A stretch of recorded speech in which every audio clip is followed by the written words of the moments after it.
Friends and colleagues, it gives me great pleasure to welcome you all to the closing session of A4ID's first annual conference on pro bono and the rule of law.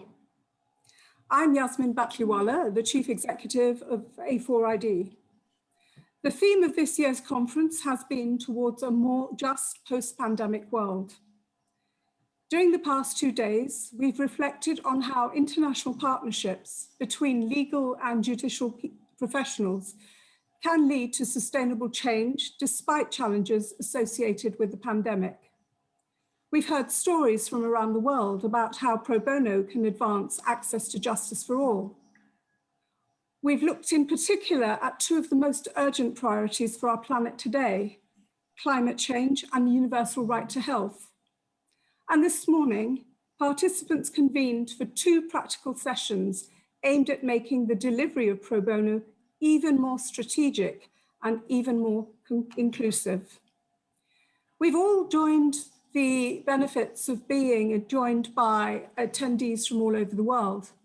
For many of you, this may be your first contact with advocates for international development, and I hope that during these 2 days, you've understood something about our work. Now, I'm going to ask you that if you'd like to get to know us better and that you want to know more about us, that you keep in touch. And we'll make use of our services, either by using them to receive legal support pro bono for free, or work with us by offering pro bono legal support. For this closing panel, we're going to focus on Sustainable Development Goal 16.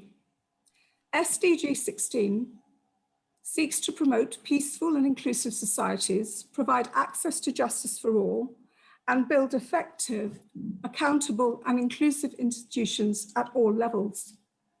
Specifically, its third target seeks to promote the rule of law and ensure equal access to justice for all. Our keynote speaker and our panel members today will discuss the importance of SDG 16 as a foundational objective for the SDG agenda and the great enabler for sustainable development. We will take stock of the impact of COVID-19 pandemic on SDG 16, of course, but we also will look to the future and the role of the legal and judicial communities around the world in achieving SDG 16 by 2030. Now, turning to our guest speaker, I'm honored and delighted to welcome Professor Jeffrey Sax, who's going to give the keynote speech. As you all know, Professor Sax is one of the world's leading experts on sustainable development and the fight against poverty. He currently serves as the director of the Center for Sustainable Development at Columbia University. He's also the president of the UN Sustainable Development Solutions Network. And I think it would be fair to say that for a session on SDG 16, what better keynote speaker could there be than Professor Sax? He has been instrumental in his role as Special Advisor to the UN Secretary General in the adoption of the SDG agendas. Now, Jeffrey Sax has very kindly agreed to take questions after his keynote. So can I suggest that if you have any, that you start putting them in the Q&A, and then at the end, he will kindly actually address some of the questions for us. So thank you very much indeed, Jeff, for joining today. The floor, as they say, is now yours. Thank you very much, Yasmin, and thank you for A4ID for the wonderful work that you do. It is extraordinarily important, and I hope that you do encourage advocates all over the world to join in the effort for sustainable development. Pro bono for the rule of law is a fantastic idea, extraordinarily important. And I want to say a thank you also for pro bono work, because for the many years that I have led UN projects all over the world for 3 secretaries general, I have relied heavily on pro bono legal help, and it has been of phenomenal use for the UN system and for the ability to help to promote sustainable development. So partly this is a thank you, but also I hope an encouragement to everybody to do more in this area. We need the rule of law, especially we need the rule of law for sustainable development.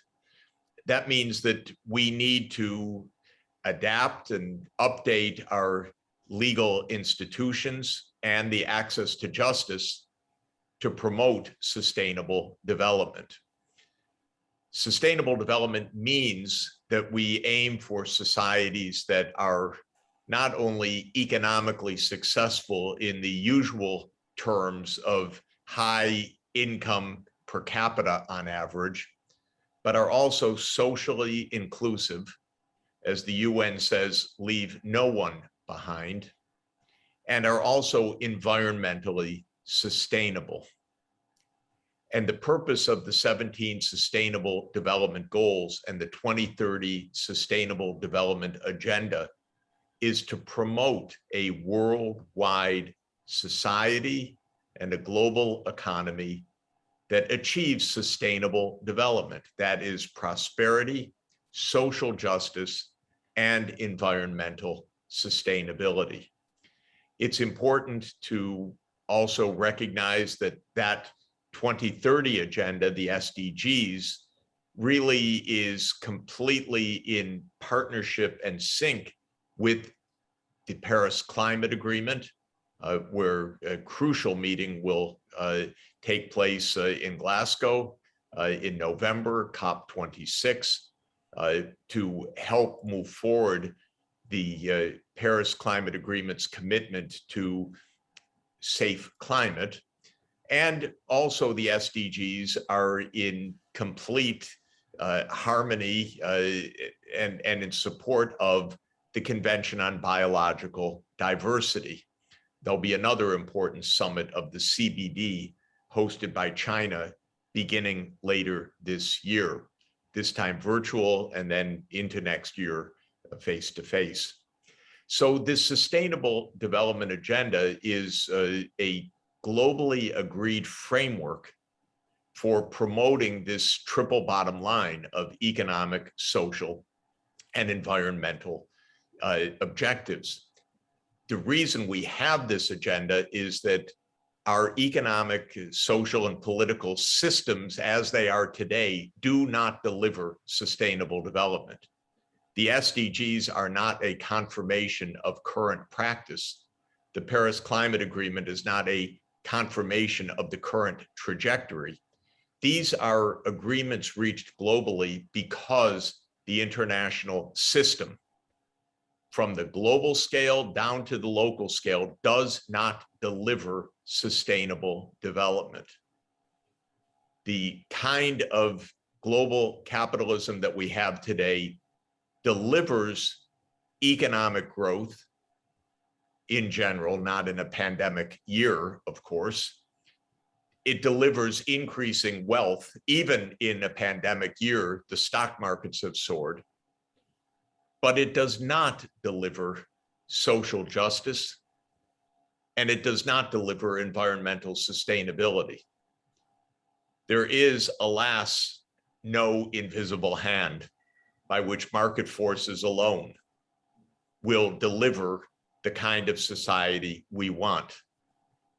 Adam Smith was really clever, and he understood about the wealth of nations. But wealth is not sufficient for a decent society.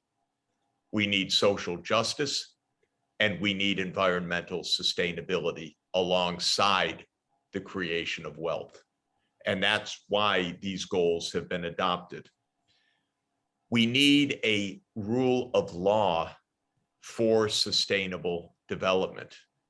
Partly that is enforcing law in a socially just way so that poor people have access to the law in the same way that rich people do. Obviously, not something that is typically the case, and why pro bono work is so important after all. But Also, we need to update the law in several ways, because the law, as it is on the books today around the world, is not sufficient to achieve sustainable development. I think that it's useful for me to summarize the areas of law that I believe to be most relevant, not a conclusive list, but a list of priority areas of the law that can promote sustainable development. The first we might group as human rights law.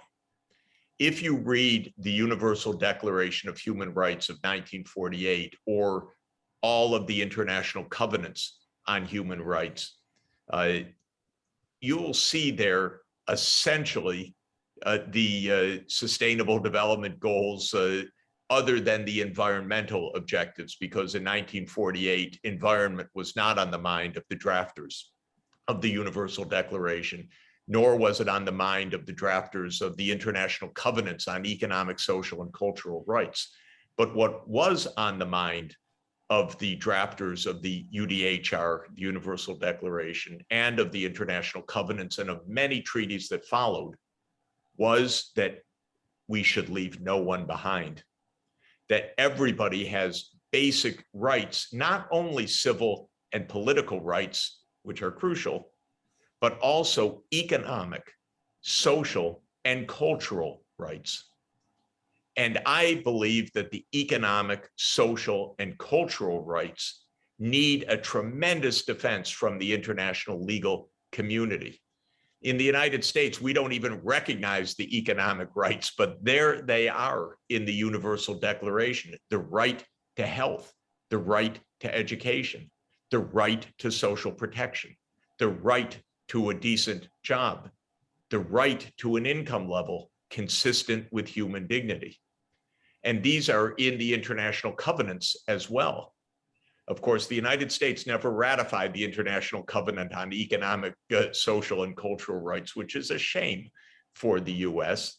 It is a reflection of the libertarian philosophy that if you're poor, you're on your own. But that is not the philosophy of the international community, of the Sustainable Development Goals, of the Universal Declaration, or of the international covenants, which have signatories of just about every country in the world, even if the United States did not ratify the economic rights. So I would urge lawyers to be creative in helping to defend the right to food, the right to escape from poverty, the right to have access to healthcare, the right to education.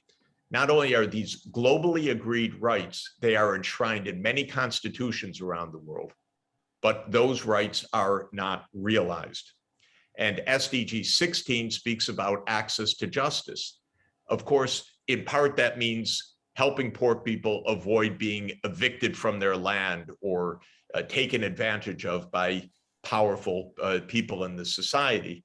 But it also means defending the basic economic, social, and cultural rights of people as they are enshrined in UN treaties, in covenants, in declarations, and in the SDGs. So that's the first category. I also should mention, before I move on to the second category, that the Universal Declaration of Human Rights will have its 75th anniversary in 2023. I hope maybe with the A4ID and others, we could celebrate the Universal Declaration of Human Rights as a critical component of global law. Human rights law is enshrined in laws at all levels, and help to update the Universal Declaration and reintroduce it to young people around the world so that they know how vital it is that we have the recognition of universal human rights. The second area of law that I would stress is environmental law. Of course, this needs massive upgrading, but let me point out, for example, the decision taken by the Netherlands Supreme Court just a few weeks ago, which held Shell as in violation of Netherlands law because Shell had not come up with a corporate strategy consistent with the Paris Climate Agreement and therefore with the obligations under Netherlands law. And Shell, weeks afterwards, came up with a strategy to accelerate decarbonization. The use of the law to defend environmental sustainability is crucial. The right to a safe environment is enshrined in constitutions around the world. Many important court cases, including in the Netherlands, including in Colombia, and others have already given concrete realization of the right to a safe environment. There are many other lawsuits around the world against major polluters, against the hydrocarbons industry for not taking climate change seriously. So this is another crucial area that I would emphasize. A third area of law is international economic law, where the current system of law is not consistent with sustainable development. My daughter, Lisa, who's on the line, who's a lawyer at Columbia Law School, and I work a lot on the investor state dispute settlement system, ISDS, of UNCITRAL, the World Bank, and others. It's a system that is not consistent with sustainable development. Arbitrators are giving awards to investors who are protesting regulations being put in place by governments for the purpose of sustainable development. So investor prerogatives are given priority over sustainable development. This has to stop. It's really a huge, huge mistake and an abusive system. But there are many areas of international economic law that are inconsistent with sustainable development. When the United States imposes unilateral sanctions on the entire population of Venezuela or Iran, in my view, this is absolutely against international law, because sanctions such as those that are imposed, if they are to be imposed at all, should be imposed through the United Nations and the Security Council, not by an individual member state against another, which is in violation of basic duties under the UN Charter. So ISDS, WTO, sanctions laws are all areas that absolutely fall under the purview of the Sustainable Development Objectives. A fourth area of law of tremendous importance now is regulatory and administrative law.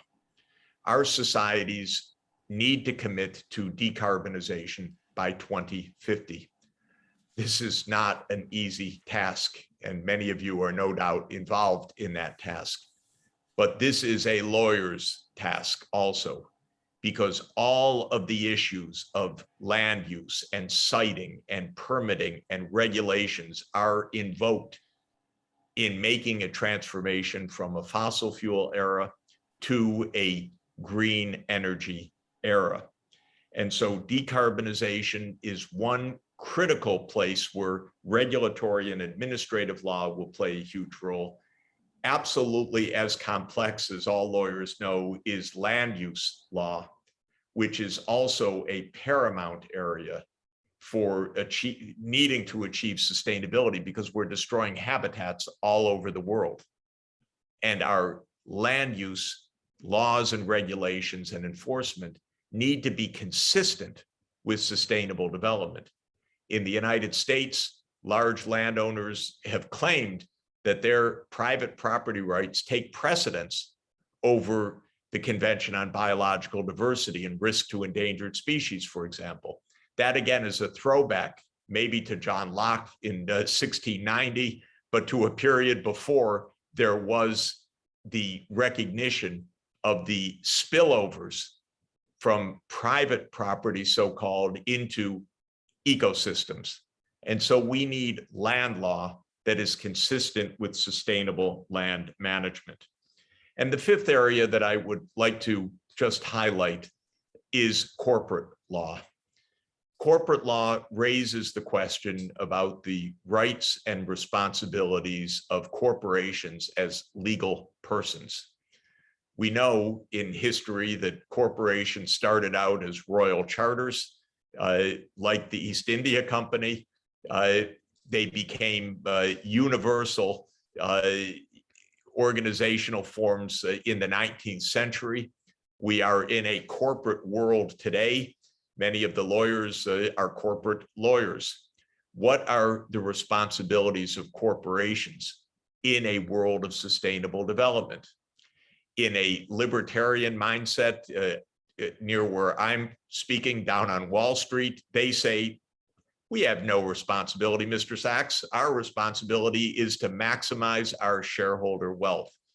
That is a view deeply embedded in the financial system in the United States, for example.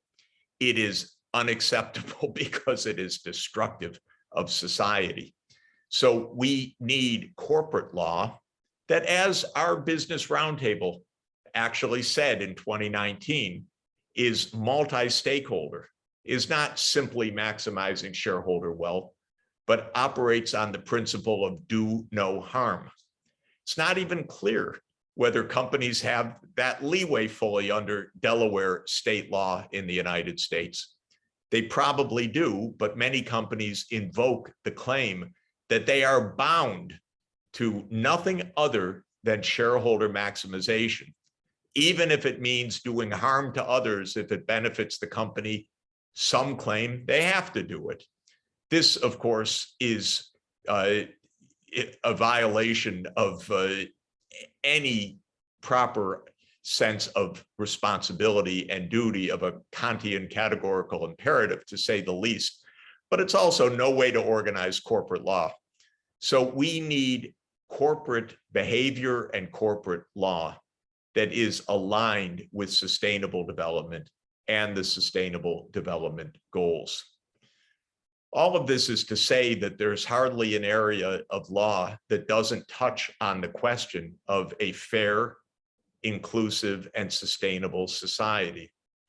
Law is one of the glorious human achievements that, when properly used, gives us tools to create a decent society. When badly used, it can become a tool of oppression. Like most technologies, it can be used for good or for bad. A4ID is a wonderful initiative. I can't tell you how delighted I am with it. The explicit commitment of advocates for sustainable development in the SDGs, extremely important. Let me close by thanking you for your important work, and to say, as an SDG advocate for the Secretary General, anything I can do to help you to move forward your agenda, please count on me. Thank you very much. Thank you very much indeed. Also, Jeff, for a most thought-provoking speech. I must say I was completely absorbed. I'm going to take advantage of being the chair here and actually ask you perhaps the first question, if that's okay. So the thing I wanted to ask is, we are in the process, and one of the things I will be doing later on as part of my closing address is to launch our SDG legal initiative, which is to try and get the world's legal profession involved in working towards the achievement of the SDGs. And we have put together a legal guide for the legal profession to do so. Now, can you say, what do you feel like actors on the ground, lawyers, barristers, paralegals, judiciary, how are they taking ownership of the SDG agenda in your view, by referring to the framework? And if they're not, what do you think can be done to entice them to do so? And the second part of that question is, how do we make it business sense for them to do so?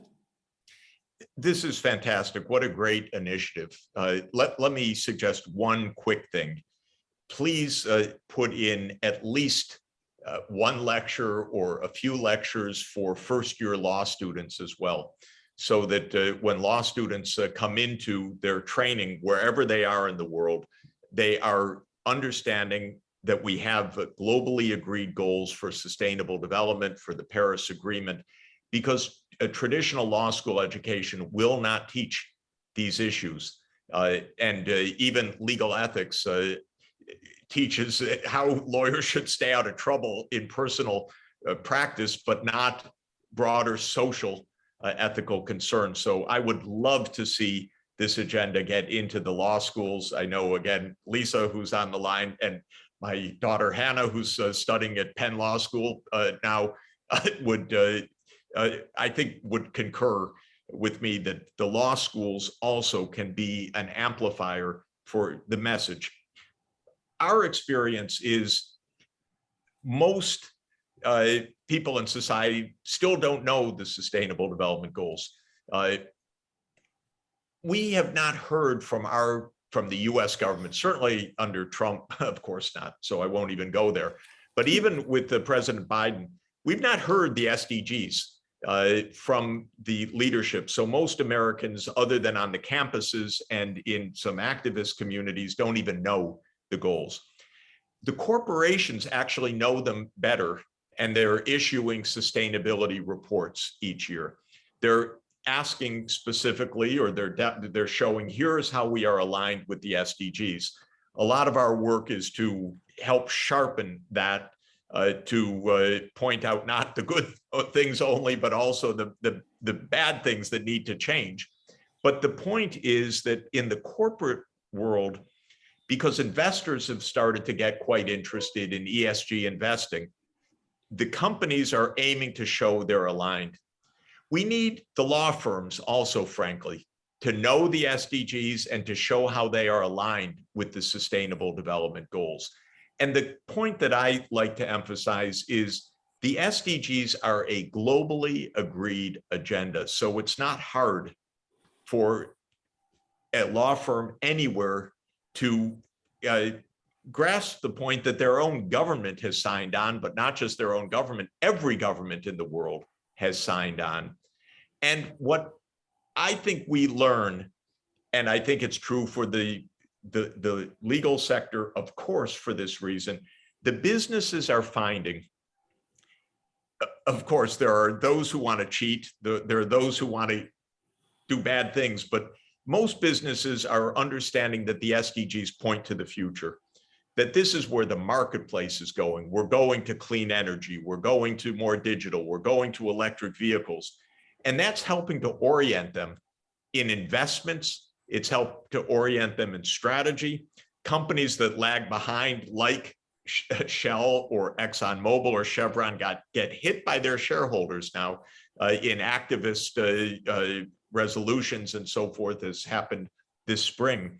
So I would say for the law firms, this is a good education anyway. What kind of law are you going to be practicing in the future? What are your own companies who are your clients going to be facing? How can you advise your companies to behave properly? You have to be able to advise your companies to align with the SDGs. And when they say, what are those? You have to be able to give them an answer as their advocate, as their barrister, as their advisor.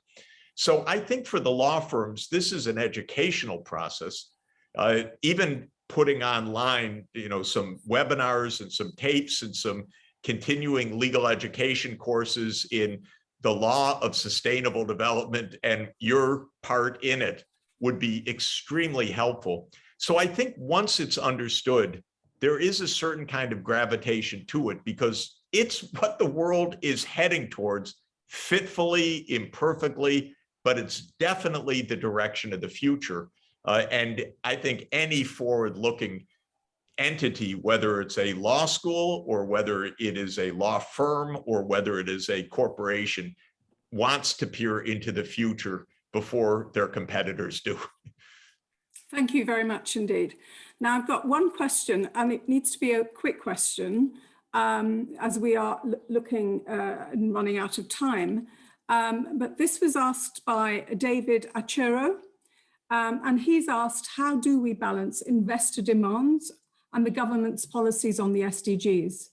We've seen in most parts of the world, governments giving in on investor demands by tending to introduce preferential policies and laws leading to violation of human rights in many cases?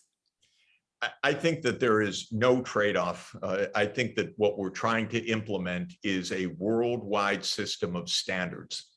And while that sounds maybe a little bit idealistic, giving in is a short-term action that leads to no good over and over again. If you give in to a bad investment, it will get stopped. It will be protested. It will lead to local unrest. It will lead to charges of corruption. I don't believe in such trade-offs. We need standards, and the SDGs can help to put in standards. The Paris Climate Agreement can tell us we're all going to net zero emissions by 2050. That's a baseline, that's a standard. So let's work to spread the notion of good practice and good standards everywhere, and so that we don't have a race to the bottom. Interestingly, and very importantly, the G7 agreed just a couple of weeks ago to a minimum 15% corporate tax. That's because we've been in a race to the bottom. We have $2 trillion of US corporate assets in Bermuda, Cayman Islands, and the British Virgin Islands. It's absurd. There are no employees there.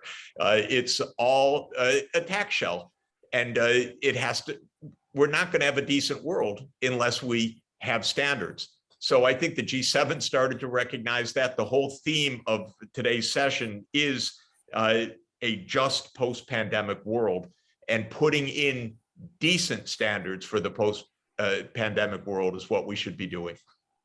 Thank you very much. Okay, I'm going to end there, but thank you very much indeed for your talk.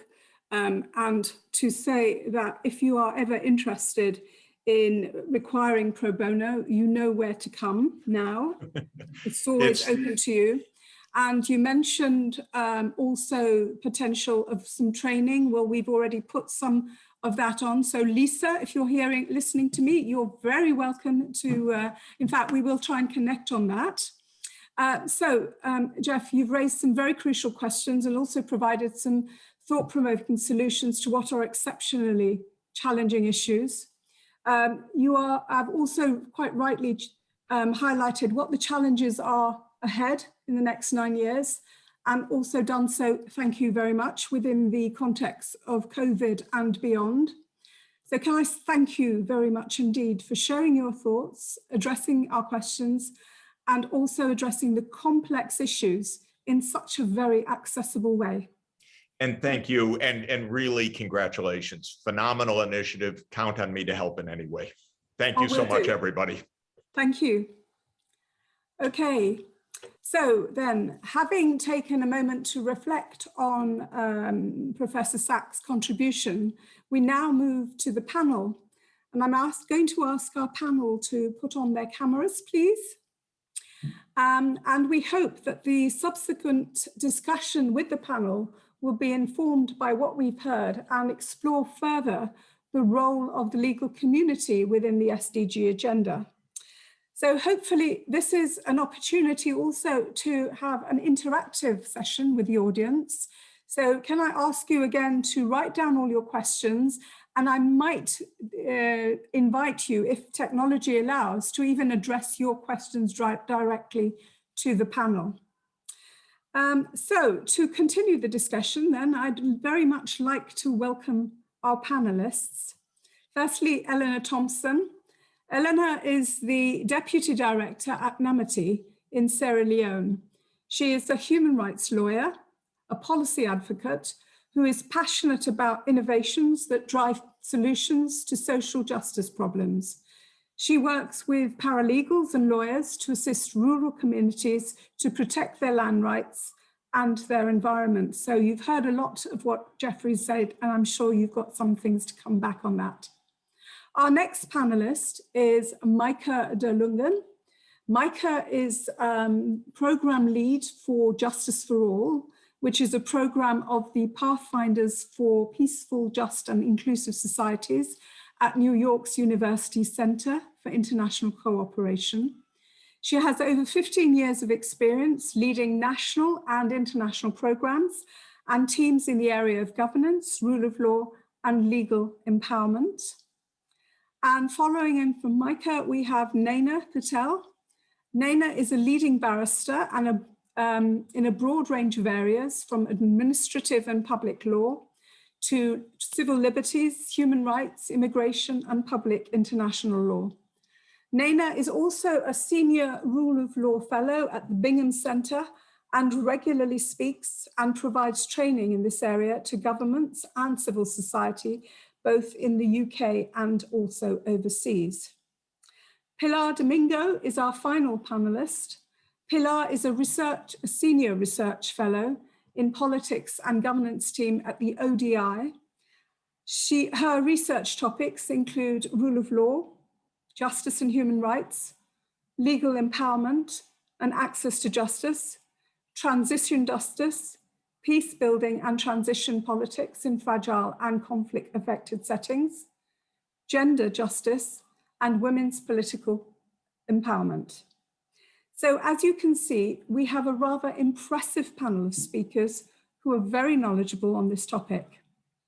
So to start the panel discussion, I want to give the opportunity of our panelists to briefly react to Jeffrey Sax's keynote speech.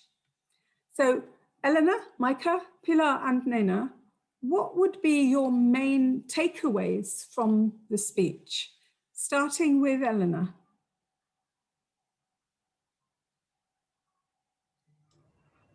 Thank you, Yasmin, and thank you, Jeffrey, for your remarks. You hit a lot of the key points in terms of, first of all, helping us to understand the connection between the SDGs and the legal profession, and also and the legal community more broadly. I think one thing that is important to emphasize is that oftentimes the focus of rule of law and access to justice has been around the criminal justice system and fair and equitable access to the formal justice system. And you highlighted incredibly well what we have seen, what the data has borne out, and what we have seen in our work in working with communities and through legal empowerment approaches, that the types of legal problems that people have and how they choose to resolve them are largely centered on people's livelihoods and their socioeconomic needs, and through informal justice mechanisms. And that's critically important when we look at how the SDGs are framed and how discussion of development is framed. And often it's, development at all costs, rather than looking at issues of responsible investment or development in which human rights are respected, and particularly socioeconomic rights around access to land, and rights around land, around environmental rights.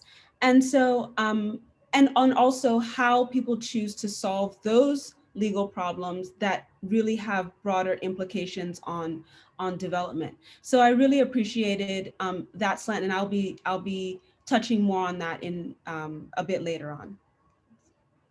Thanks very much indeed, Eleanor. Micah, can I bring you in next, please? Sure, yeah, thank you, Yasmin. Thank you for having me. Thank you everyone for joining this conference, and thank you, Professor Sax, for your remarks. I think I won't repeat what Eleanor said. I fully agree, and I think the lecture was very interesting to think through rule of law for sustainable development broadly. But what I'd like to think about is also, and again, we'll come back to that later, but equal access to justice for all is a goal in and of itself. So it's both. It's required for all those goals, the economic, social, and environmental goals that Professor Sachs so eloquently discussed. But it's also a goal in and of itself. And I think that's a big step forward that the world has recognized in this agenda, all the governments, as he said, that equal access to justice for all is a goal, is something we should all strive for and should all contribute to. And so then when I think about that, and he was speaking a lot about the legal system and the laws that need to be in place, and they are of course critical, but it's those systems I think require development and require thinking through and strategies. But I think regardless of how good the rules are, if we don't ensure that everybody actually has that ability to access justice, and accessing justice to me doesn't mean accessing the justice system or accessing court. It's really about getting that fairness in their lives, being able to to stand up for their rights or fight injustice when they encounter it. So I think that goes very much together. That's something again we'll touch upon later. But the systems don't operate themselves. The system as we currently know it definitely doesn't work for everyone. It doesn't work for the agenda, but it also doesn't work for large parts of the population. And in the report we published in 2019, we made an estimate of the global justice gap. Many people may have heard this number, but 5.1 billion people do not have access to justice. So that is the majority of the world's population that does not have access to these systems that we have been discussing. Thanks, Maaike. I think it's useful to have that reality check, actually, because it really does make clear what we're talking about in terms of how much needs to be done. Okay, Pilar, would you like to go next? Yes, thank you very much. Thank you, Yasmin, and also for the invitation to take part on this really interesting and timely panel. Just to underline that I agree very much with both what Eleanor and Mike have said, and my reflection to the lecture by Jeffrey Sax, which I'm very grateful for, is to underline, I think, the very important point that he made, that the law matters. The systems for making the law meaningful are fundamental, but the law matters in a sense, in two senses, that the law is a political outcome. It's the outcome of political contestation. It's the outcome of how political coalitions have evolved over time. The realization of law, as we will be speaking to later, including through the lens of access to justice, is problematic. But law itself can be problematic, and the fact that some legal areas, some areas of law give privilege to powerful interests along the lines that Jeffrey was alluding to, is important not to lose sight of. But moreover, law, the realization of law itself sits within a broader social and economic context where those inequalities around powerful, that give privilege to powerful economic and political interests is what undermines the possibility of the realization of those human rights and all those more inclusive elements of legal content and normative content.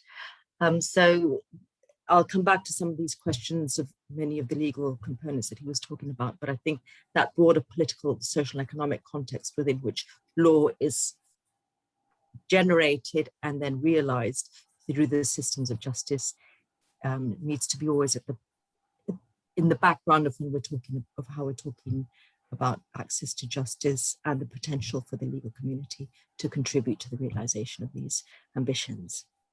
Thanks. Thank you very much, Pilar. Nena, can I now come to you? What was your takeaway? Thank you, Yasmin. Thank you for the invitation to join this afternoon, and hello to everyone. I think I have two main takeaways.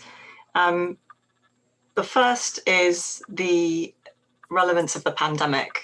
The pandemic has obviously given rise to huge challenges around the world recently. But I think one of the things that emerged from the keynote for me was the possibility of seeing the pandemic as an opportunity. One of the things I think the pandemic has done very starkly, perhaps in parts of the world that have not been so alive to some of these issues of late as other parts of the world, is really exacerbate inequality. And obviously that's been a growing trend for decades now, but I think my sense is that perhaps the pandemic has put that in the forefront of the minds of some people for whom it has not been sufficiently in the forefront. And so to the extent that that provides an opportunity for those who are involved in the political contestations that Pilar describes and in changing the legal frameworks within which individuals and corporates and companies operate in the future, that is perhaps a positive thing. And that's perhaps something that we should all be thinking about, trying to harness and galvanize in the best way possible.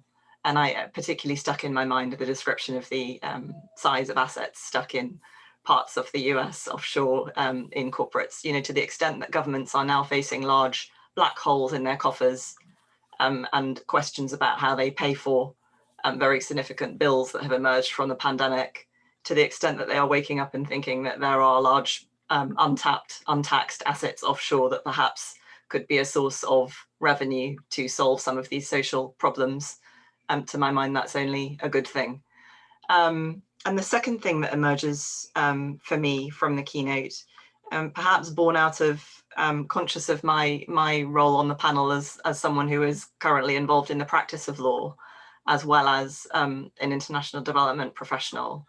I think it is, if you are a legal practitioner, there's a degree of honesty that's necessary in terms of what the law can and cannot achieve. And I think even in those parts of the world that perhaps have populations with better access to justice in the formal sense than other parts of the world, there are still limitations in respect of what the law can and cannot achieve. Internationally, international law and many of the covenants and frameworks that Professor Sachs described have enforceability challenges because they operate on the international sphere. Domestically, there are challenges in terms of enforcing economic and social rights of the kind that he describes, as opposed to civil and political rights. And the Human Rights Act in the UK does a very good job of enshrining various civil and political rights, but it is much thinner on economic and social rights. So I think what struck me from Professor Sachs' remarks was what he said about the role of the market and the fact that stakeholder appetites are changing. Because insofar as the market can be a source of many of the problems that he's describing, to the extent that attitudes are changing, I think that the market can also be potentially a force for good and a source of change, and potentially something that is able to generate changes that legal frameworks may not yet be able to generate. So to the extent that corporates are willing to react to stakeholder appetites for due diligence in their supply chains, ensuring that fabric is not being sourced from China, from Uyghur communities, that sort of thing, because the public appetite for that is not there, then that is a very beneficial thing. It may be that one cannot necessarily yet in the relevant jurisdiction bring a corporation to justice for that sort of thing before a court, but it may be that the corporate will still be willing to change its practices because the market will not accept it. So I think those are probably my two takeaways. Thank you very much, Nina. Okay, so my next question is for Micah and Pilar. Jeffrey Sax has highlighted the impact of COVID-19 on the SDG agenda. What would you say are the main consequences of the pandemic on SDG, the main consequences of the pandemic on SDG 16, and particularly on your areas of expertise, which are obviously just access to justice and rule of law? So can I perhaps ask Micah first and then Pilar to follow? Sure, thank you, Yasmin. So we've been actually doing quite a bit of work on this with the Pathfinders justice team. So looking at the impacts of the pandemic, we have identified 3 different layers of change that the pandemic causes. The first is the public health, we call it the public health, well, we don't call it, it is the public health emergency, but that's sort of the first layer of course, immediate action that had to be taken, immediate impact on people's lives and just living situation, jobs, et cetera, et cetera. But then the second layer is the economic crisis, and that will, where we've the impacts were fast, but they will last much longer. The recovery, all kinds of shifts that are happening economically. And then the third layer is the social-political impacts, which are unfolding at the same time, but will probably take a decade or more until we're fully past what this pandemic has brought to us. And so I think in terms of the public health emergency, we looked at, suddenly justice actors were really at the forefront of managing the crisis, managing the public health emergency measures that were taken, restrictions on movement. And so there, in those very early days of the pandemic, we saw also abuses and tensions around those issues. We emphasize that it's very important to protect people from violence. So we saw the spikes in domestic violence, protected justice workforce as new ways were being found, but also use that as an opportunity, as was just said by Naina. There's, suddenly the justice sector had to innovate and find different ways of working, embrace technology.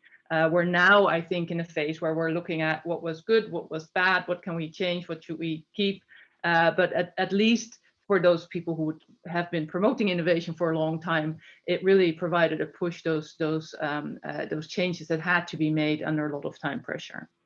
So at the level of the economic crisis, the main thing we've seen is a shift in the types of justice problems that people are facing. So increase in evictions, increase in unemployment, increase in divorce in some countries, although the statistics aren't fully clear on that yet. And also changes in crime, changes to online crime, fraud schemes, et cetera, et cetera. So again, translating that to the rule of law and the justice sector, what does that mean? It means an adaptability was required, but it also meant a tremendous increase in justice needs and justice problems that need to be addressed. And so in addressing those, I think there is and there will continue to be an opportunity to also think differently about how these problems are addressed and resolved for people. So, when that there's going to be, for example, in the US, they're now discussing lifting the eviction moratorium. That's going to create a wave of new cases and problems, and all those people involved deserve fairness and deserve a fair solution. And I think it's a very real question whether our systems, the way we've designed them, if we follow the regular process, will we actually be able to cope with that, or should we adapt? So, can we anticipate the demand? Can we find smarter solutions? Can we prioritize non-court solutions? Can we work with different actors, different partners together in finding, practical, rapid solutions, where we of course need to respect, the complexity of individual cases and allow people to appeal when the rapid solution doesn't work for them.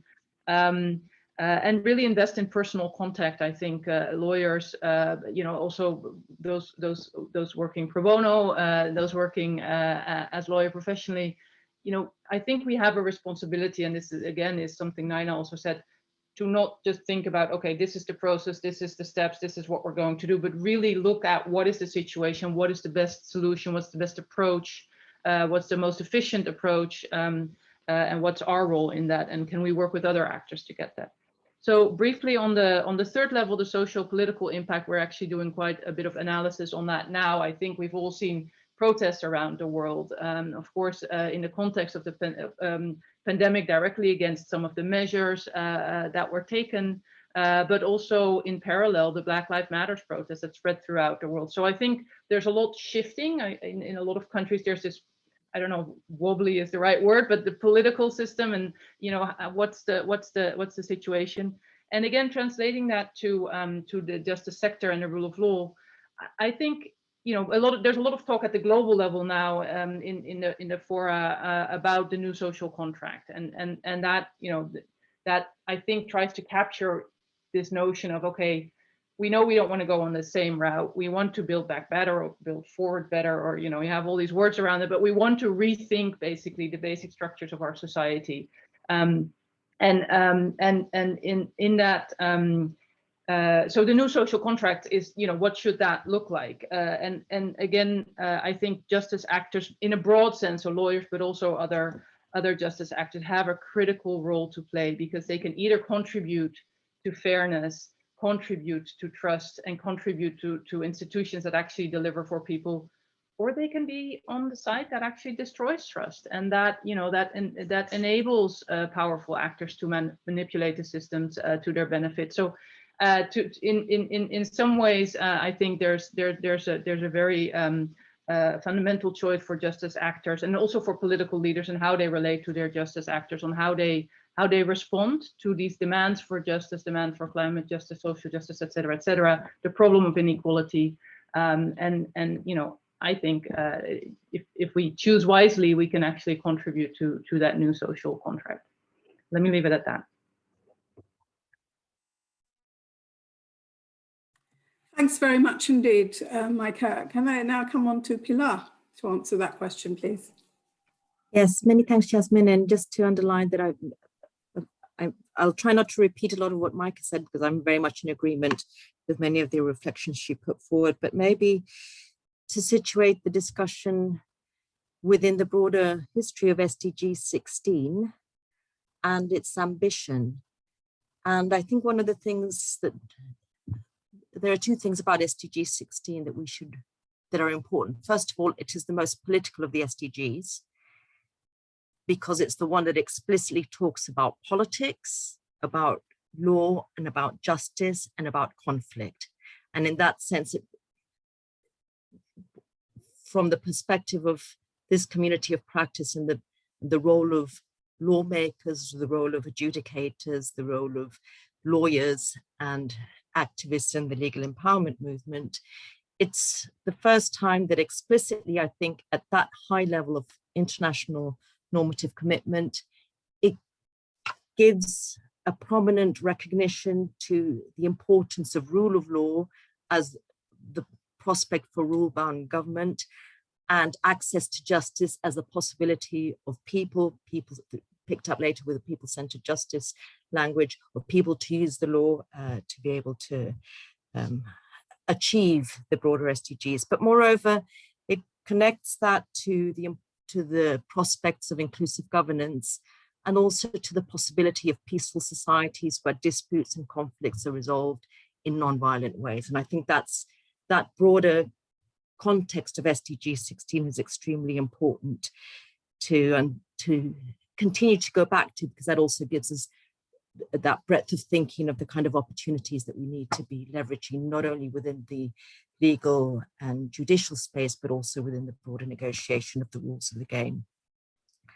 But in that sense, from that broader SDG perspective, of course, COVID has exacerbated all kinds of trends that were already underway, but created opportunities for some of the worsening of those trends. For instance, it's exacerbated inequality, contributing further to marginalization, to underscoring the unequal way in which vulnerability to COVID will be experienced, but how also the indirect consequences of COVID will be with greater inequality towards joblessness, eviction, all kinds of other social and intersecting inequalities, amplifying risk, vulnerability, and those broader patterns of exclusion across class, ethnicity, race, gender, etc. But this is moreover happening in the context of a broader trend that we had already been witnessing of slides in democratic norms and practices. Populism predates COVID. COVID potentially amplifies it. We don't know yet, but potentially is amplifying nationalist responses with consequences for people-centered justice and inequalities in how people experience these broader social and political inequalities.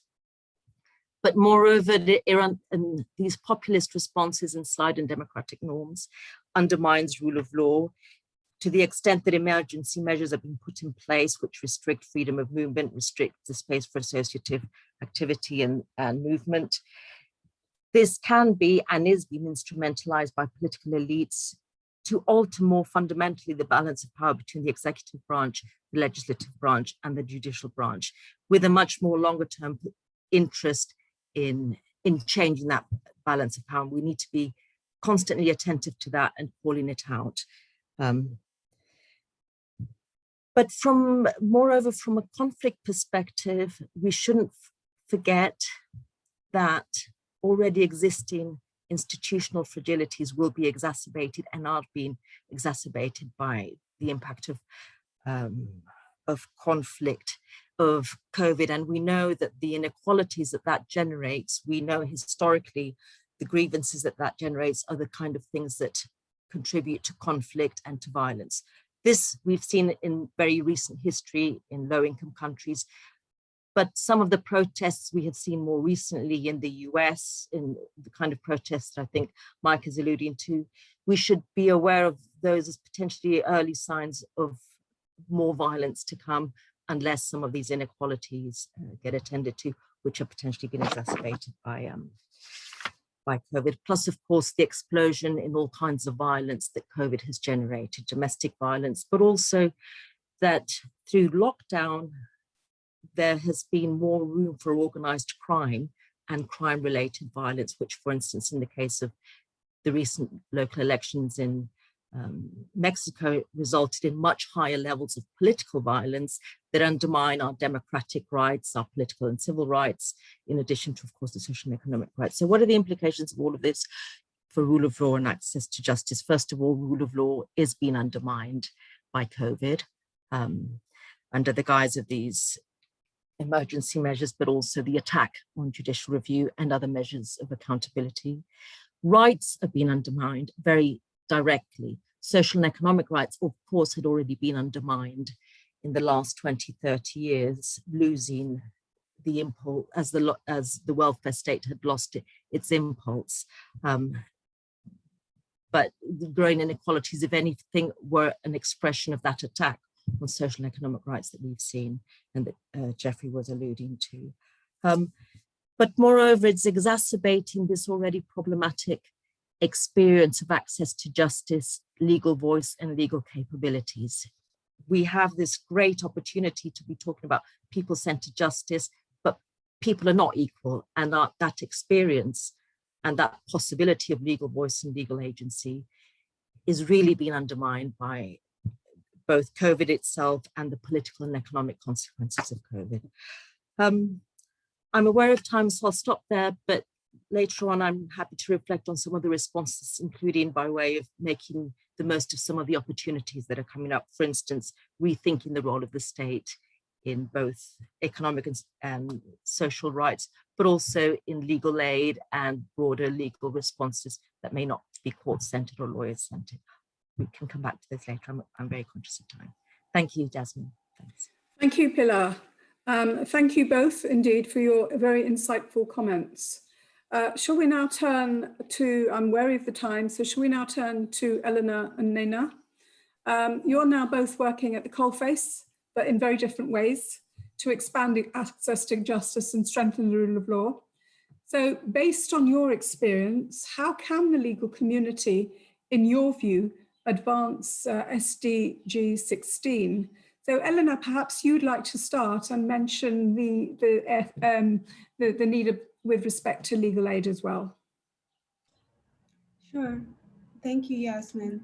So I'm going to take the legal community as a community of practice broadly, as including lawyers, community-based paralegals, the judiciary, legislators, etc.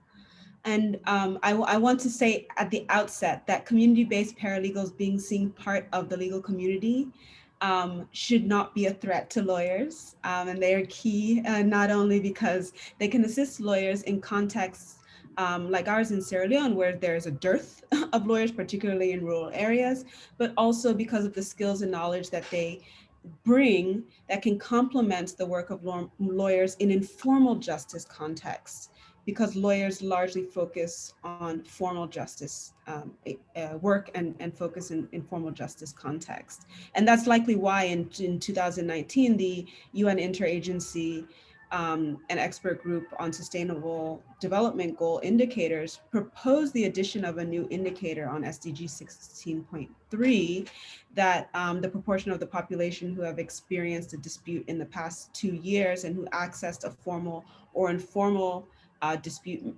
resolution mechanism be included, because there needed to be a recognition that informal mechanisms are key.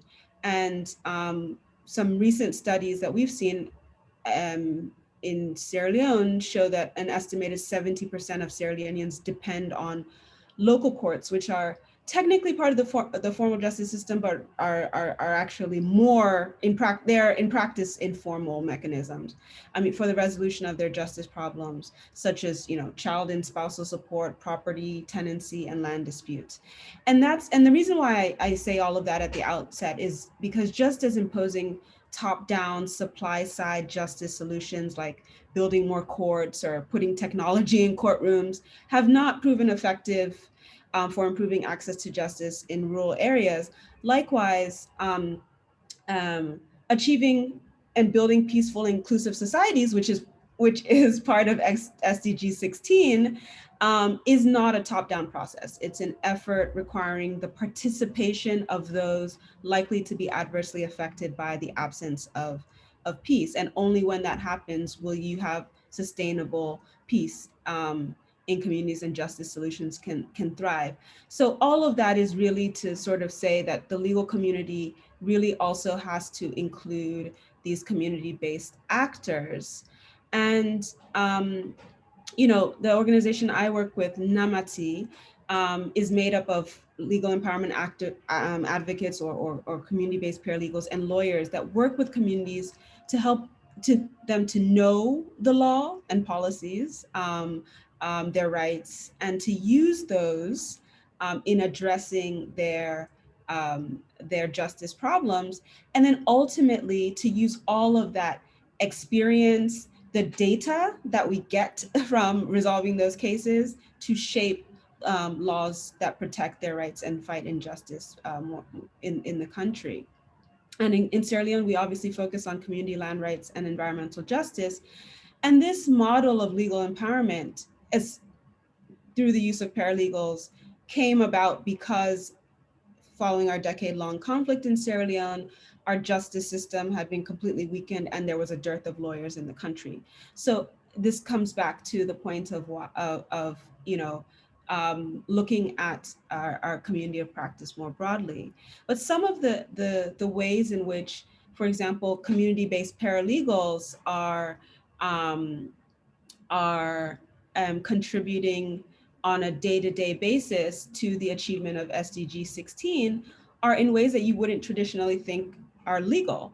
So for example, in resolving land disputes or helping communities to negotiate lease of their land to a large-scale investor, community-based paralegals help communities to map their lands. And that not only facilitates eventual titling exercises, which is obviously a legal process, but also empowers communities when they're making decisions on land management and protection and interactions with investors. I think something else that's also important on the role of legal actors is achieving another aspect of the SDGs, and that is there, but we sometimes talk about it on its own, sometimes in the context of justice, but that's equality between women and men. And that's even part of the definition of peaceful societies under SDG 16. And, you know, in Sierra Leone, we have these beautifully written laws, you know, around, you know, customary devolution of estates and all of those things, but having the laws is not enough. So the overbearing influence of customary law and practice in rural areas really creates a need for women to be, for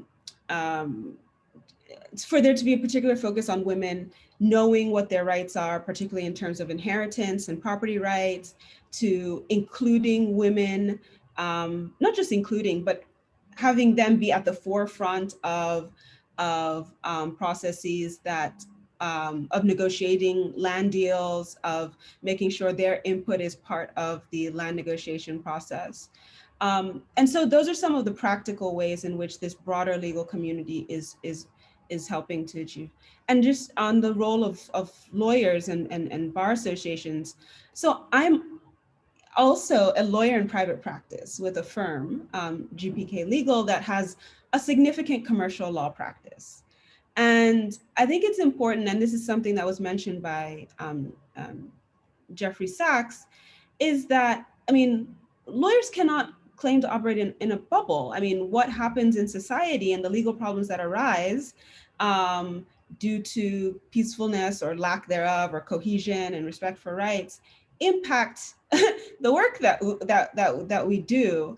And it's incredibly important that human rights due diligence is understood by lawyers in corporate and commercial practice, and that they're able to advise their clients from the outset on compliance with, you know, national laws and policies, especially those that are in line with the SDGs.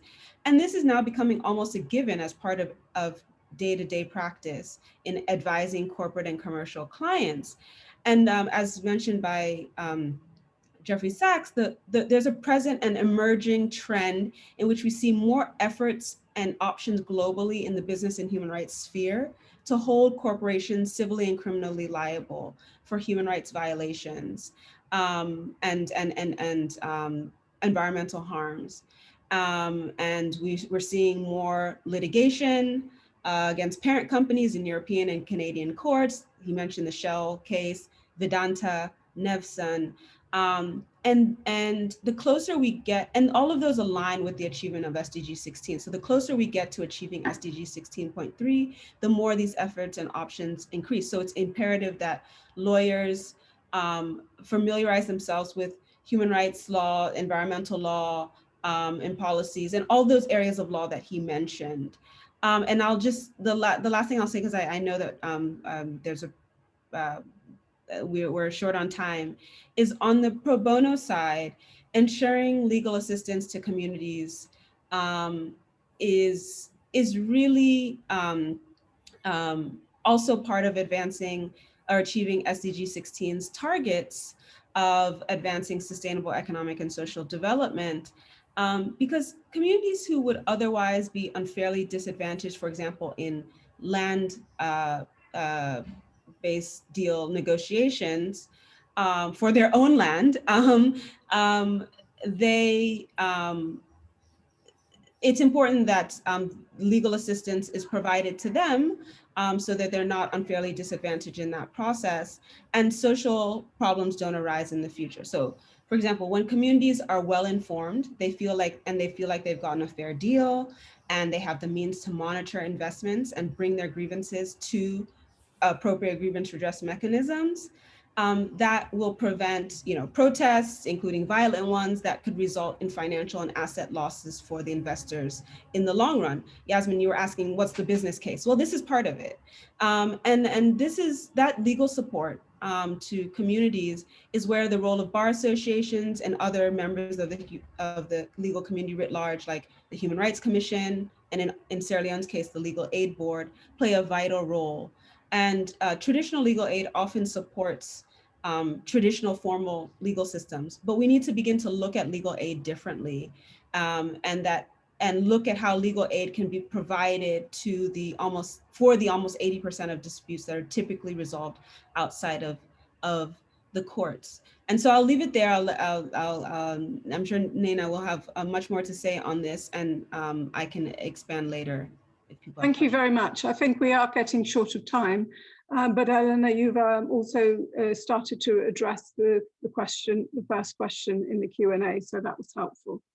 Can I then ask Nena, last but not least, to perhaps say or address that question too? Thank you. So I am a barrister. I work alone, and some of these problems can sometimes seem very large. And I'm going to try and give you some ideas as to how individuals can try and have an impact through my own attempts to try different ways of trying to have an impact on some of these issues as a legal professional and an international development professional. There are obviously a number of ways that lawyers can have an impact. They litigate, they advise, they lecture and train, and they can also be involved in policy.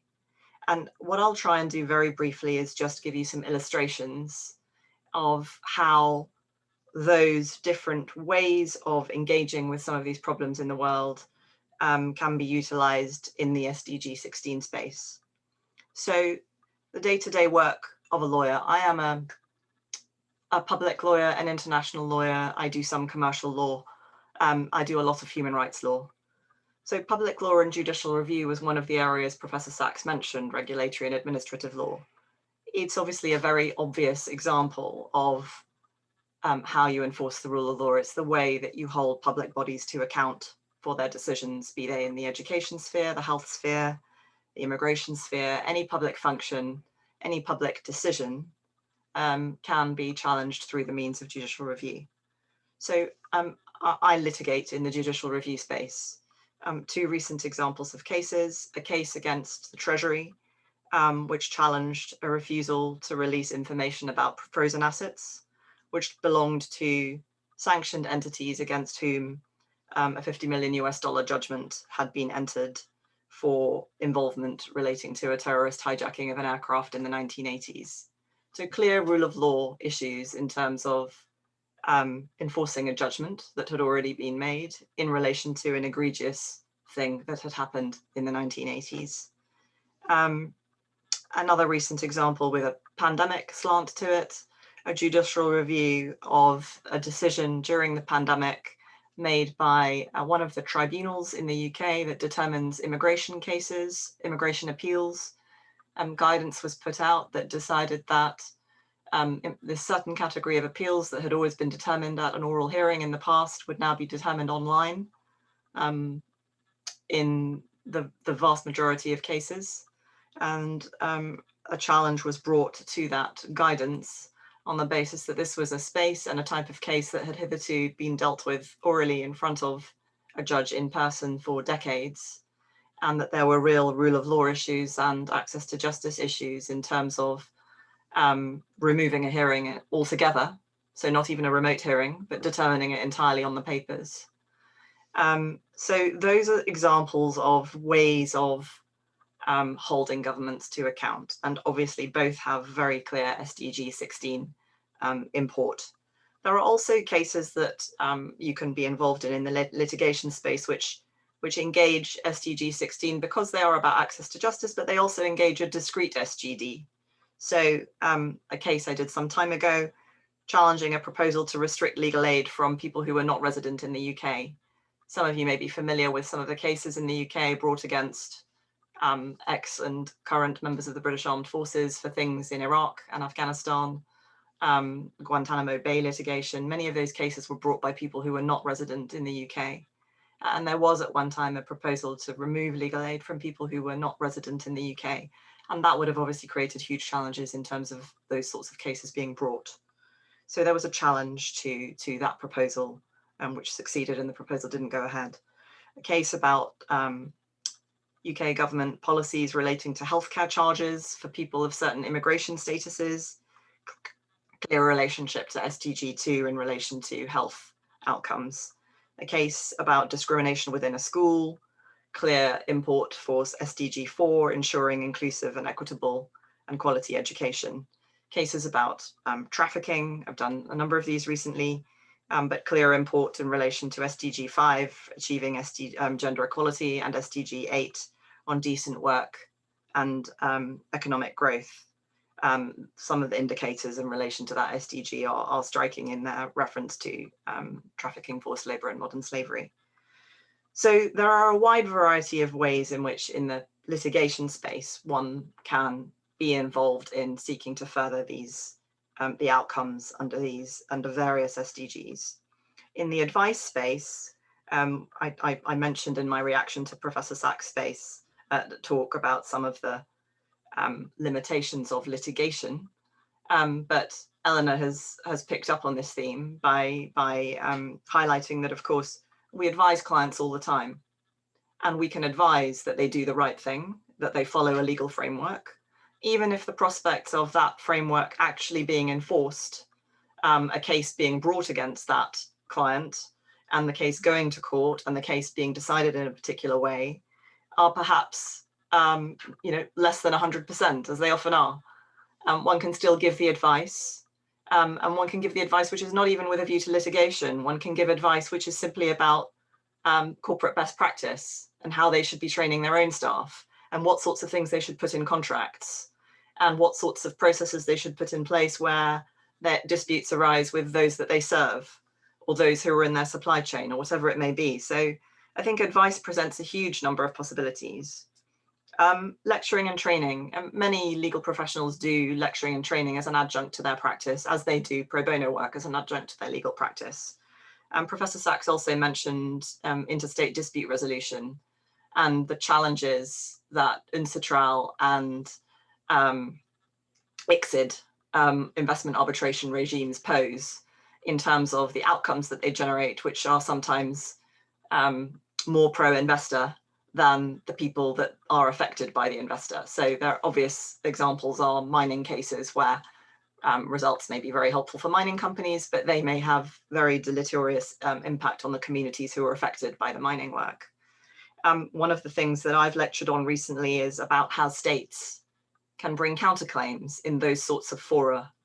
We're seeing, I think, increasingly in the investor state space that some states are very proactive, and they will say, actually, we have obligations to our people, environmental or water obligations or whatever they may be. You as the investor operating in our space on our territory have an obligation to abide by those sorts of obligations, or at least not interfere with them. And so we will bring a counterclaim against you, the investor, for not fulfilling your part of the bargain. And that's just an example of a topic, but there are many sorts of topics that one can lecture on and train on with a view to trying to move litigation forward. A lot of litigation is about blue sky thinking and about how we can turn the frameworks that we make into cases which can generate change. And a lot of that blue sky thinking happens through engagement with other professionals and passing on and brainstorming ideas, and lecturing and training is a great way of doing that. Lastly, I wanted to talk a little bit about pro bono or otherwise. I'll just say a couple of sentences about that. Pro bono work is an adjunct to most people's practice these days. It's obviously a very important way of trying to tackle some of these issues and trying to spread access to justice. As well as pro bono, there are also a number of other ways in which lawyers can bring access to justice to those who may not have it. And that can include taking legal aid work, acting on conditional fee agreements, being creative about how cases are funded using crowdfunding mechanisms, for example, applying to courts for cost capping orders to keep the cost of litigation below a certain level, sometimes taking a public interest intervention for an NGO like Amnesty or Justice or the UNHCR, where perhaps the cost is not so great because you do it on a pro bono basis, but you intervene on a very narrow issue, raising a discrete issue which has significant public interest and with much less exposure for your client, sometimes no exposure on costs. And that can be a very useful way of taking issues forward in strategic litigation. There was another point that I had on that, which I didn't make a note of, and so it slipped. If it comes back to me, I'll mention it. But let me move on to policy, which is that, as a barrister, I have been lucky. I work for myself. I have been able to take time away from litigation and advice to do other things. That is something that I think all lawyers can do. Increasingly, I think lawyers take sabbaticals, they do fellowships, they do other things, and that can be a really valuable way of engaging in policy, which sometimes within practice is much harder to do. So I've been involved in working on proposals for developing low-cost basic legal service models, often not through qualified lawyers, much more the kind of thing that Eleanor's been talking about. I've done work with Open Society Justice Initiative and Namati on how we might set up a global fund for justice to provide some kind of low-cost access to justice for people around the world, in the way that we have a health fund and an education fund, trying to do something similar for justice. Through the Bingham Center, I've done work on constitutional reform in Burma, work in Bahrain, work on constitutional reform in Libya. Historically, I've done work through the British government on justice sector reform in Afghanistan. I've been a rule of law advisor to DFID, helping put together their rule of law strategy and helping to set up Roll UK, which some of them you may be familiar with. It's a way that legal professionals can be linked up with projects around the world that seek to further access to justice. So there are a whole range of ways in which you can get involved in policy overseas. And then domestically, there are also often opportunities in the UK. The government has been consulting recently on changes to judicial review. Really important way that legal professionals can get involved in shaping how we will hold the state to account in the future. Similarly, consultations in the past on changes to legal aid. So both domestically and internationally, there are a huge range of policy issues which are really important in the space of what is the legal framework going to look like in the future, that as a litigator or an advisor, you will have to work with and play with. And I think, as came out of Professor Sachs' speech, this is a fight where one's got to fight on all the fronts at the same time. And so as a member of the legal community, I would say, think about the issue or the aspect of SDG 16, which you are most passionate about, which most fires you up. And then think strategically about what are the issues in that area. Is it a failure of the legal framework? Is it a lack of visibility as to what the framework is and what its possibilities are? Is it a lack of funding for bringing cases to drive that issue forward? Or is it a lack of clients and a lack of finding the right cases to drive the issue forward? So think about what the issues are that are holding back progress in that space, and then think about how you tackle those issues, and whether that is through litigating or advising or being involved in the policy space, or lecturing and training or whatever it may be, and respond accordingly. Thank you very much indeed, Nena. All of you have given some really very full and comprehensive responses to the question. So we actually are running very, very much out of time in terms of taking questions from our audience. However, I do want you to address one question, and you have a sentence only in which to address that question. The question is, what do you say are the conceptual flaws or weaknesses of SDG 16? So take a moment to think about that. And can I perhaps ask Eleanor, one sentence, please, in your respect of what are the conceptual flaws and weaknesses for SDG 16? I think I had already addressed this in that. One sentence. Okay. It doesn't in the text actually include the informal justice mechanisms, but that has been rectified. So Thanks, Eleanor. A great long sentence. How about you, Pilar? So rather than the conceptual flaws, I'm going to reflect on the practical flaws of the siloed way in which the policy and practitioner community is engaging with SDG 16 in its breadth. And we could be more creative, including along the lines that Eleanor and Nina, well, all of us have been saying, that we think across the problems of the three fundamental pillars of SDG 16. Fantastic, thank you very much. Nina. I'd say two things. I mean, as a lawyer, I suppose I would say this, but it's not enforceable.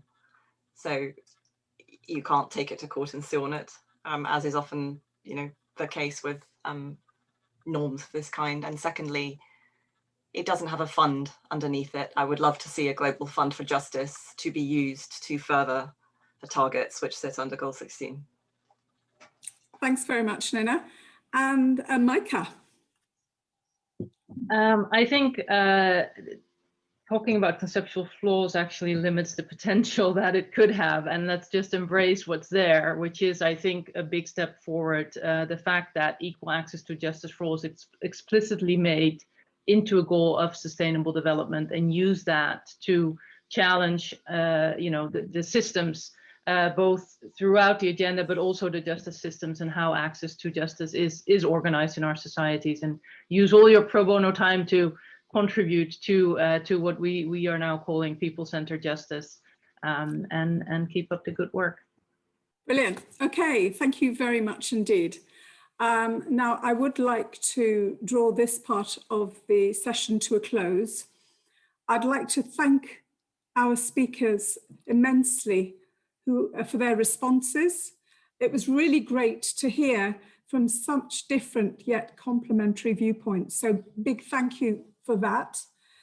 There is no doubt that the panelists have given us plenty to think about. And as I said at the very beginning, their expertise in this area is significant, and they've certainly provided a lot of evidence to show exactly this. So thank you very much, all of you, for a very enlightening session. Indeed, and although we've unfortunately not actually addressed too many of the questions from our audience, I think that you have covered in your answers quite a lot of the information that was required. So thank you all very much indeed. Now I'm going to provide the closing address. And so we have almost come to the end of our first ever conference. All the hard work and energy and enthusiasm have come together, and I do hope that you've all found the time, and you found that you have spent your time well over the course of the last 2 days. I do hope that you have had some insights, heard some interesting presentations and discussions, and learnt something along the way. I know I have. I would like to highlight now 2 themes that have emerged from these past few days. The first is that we are at a crucial point. The COVID-19 pandemic has exposed the fragility of human societies. It's changed how we live, and it's changed the world as we know it. This has negatively impacted many dimensions of our economic, social life, and without doubt, it has derailed progress on the SDG agenda. It has impacted on those who were already at the risk of being left behind. Women, girls, older people, youth, people with disabilities, and all marginalized and vulnerable groups. And that was said to us by Professor Sachs, and it was also said to us by our panelists. But this critical period is also an opportunity. It gives us a chance to accelerate individual and collective responses to the world's gravest challenges. The challenge of eliminating poverty, the challenge of reversing climate change, and the challenge of guaranteeing peace and justice for all. It brings sharply into focus the possibility and the need to attain the SDGs by 2030. A4ID has put the SDGs at the very heart of its strategy. To renew our commitment and to ensure that the legal community is playing its role during this decade of action, A4ID is now launching its SDG initiative. It is now more important than ever that lawyers use their skills to advance global change in a positive way. Our SDG legal initiative aims to start a movement whereby the world's entire legal profession firstly learns about the Sustainable Development Goals. I think Jeffrey said very clearly that people don't know enough about it. Secondly, understands the interconnection between the law and development. And thirdly, works to achieve the SDGs like only lawyers know how. More than any other profession, lawyers know how. 1, to problem solve. As we know, all lawyers are great problem solvers. 2, to use the law and change the laws for the greater good. And 3, to influence. If a profession have influence, then it's the legal community. Lawyers can influence their CEOs, their boards, and the politicians that govern us. Lawyers, after all, get things done on a big scale with significant benefit for larger numbers of people if they want to. A4ID will provide the legal community with the knowledge and the opportunities to take action, to end poverty, protect the planet, and ensure that all people enjoy peace and prosperity. To put that into action, we are publishing today the first chapter of our legal guide to the Sustainable Development Goals. This guide is a unique resource that will provide a foundational analysis on the role that the law can and should play in the achievements of the SDGs.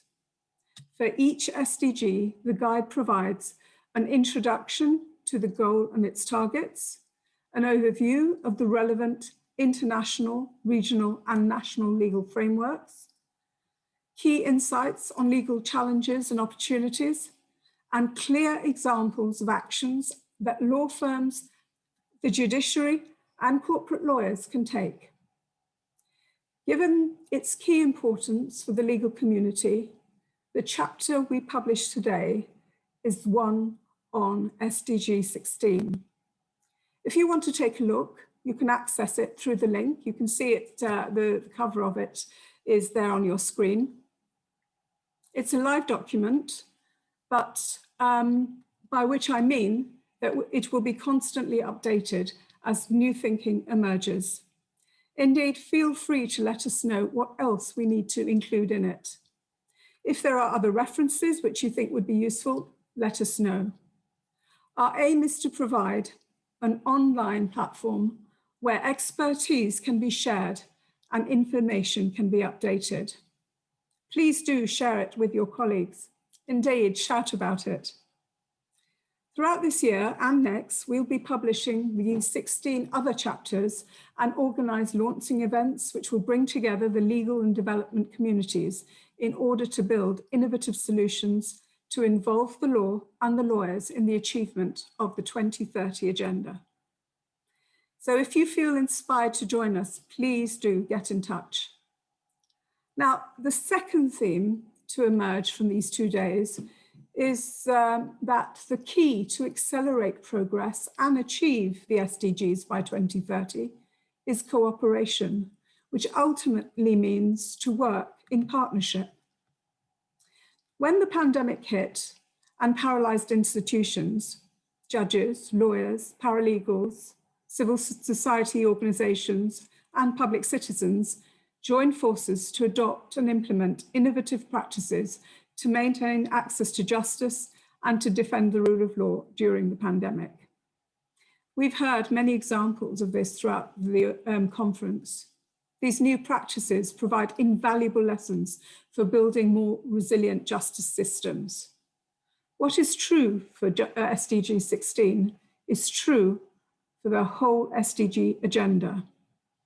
Achieving the SDGs by 2030 requires nothing more short of a transformation of the financial, economic, and political systems that govern our societies. This can only be achieved through multi-stakeholder partnerships, bringing together states, international organizations, academia, businesses, and civil societies. The legal profession can and must play its part. Through our brokerage service and the Role UK programme, A4ID will continue to foster and strengthen partnerships between the legal and development communities. Our SDG legal initiative, led by a steering committee comprising leading international law firms and businesses, is looking to develop those dynamic partnerships. Part of our focus is to create communities of practice across the legal, business, public and development sectors to support the achievement of the SDGs. Given the importance of building and strengthening strategic partnerships for the rule of law, I can announce today that the theme of our next conference will be International Partnerships for the Rule of Law. This will take place in June next year. Of course, there is a hope that the position with regard to COVID will be different by then, but we'll wait and see. And so we're hoping that we might be able to meet face to face. However, based on this year's experience, our conference will include remote access to components to ensure that all stakeholders, wherever you are based in the world, can participate in this event. Finally, I would like to say thank you to all our participants for sharing their experience, their knowledge, and ideas over the course of the last 2 days. And I thank you, our gracious audience, for attending the first annual conference. You've been incredible, and we look forward to welcoming you again next year. I thank my wonderful team who've worked really hard and put in a lot of effort and time to making this conference such a success. I want to make a special mention to Adrienne, Thomas, Chetasi, and Abshir, who have spent all their wakeful hours focused on it for many weeks now. So take the rest of the day off, guys. So finally, a very big thank you to everyone. You are all peerless, you are all amazing, and you are all our future. So on that note, I close our inaugural conference. Thank you.